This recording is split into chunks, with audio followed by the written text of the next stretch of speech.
We are done folding with iron. So it's now time for us to thread it.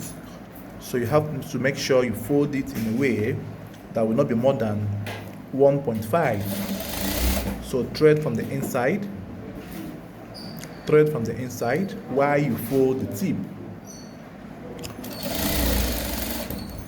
You sew all through that circumference, making sure that everything is properly lapped.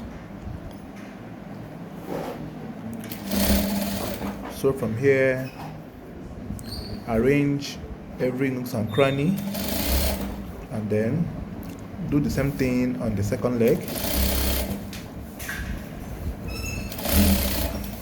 Make sure the lines are connected, and then you cut your threads.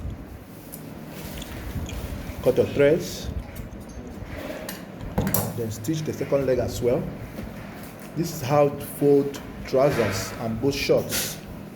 So for some of you who might be doing it the wrong way, please learn how to do this now, so that you don't have issues in subsequent works you'll be doing.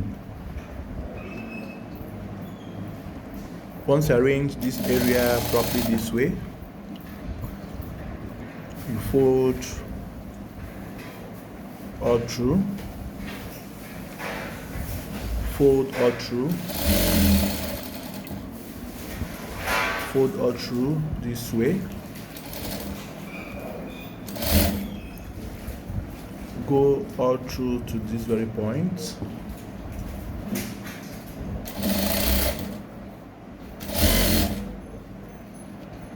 and make sure that the thread will join with the first one you have initially sewn. And this is the end of the illustration.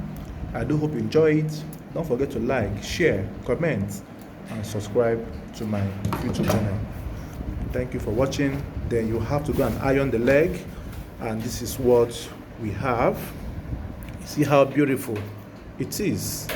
Thank you for watching.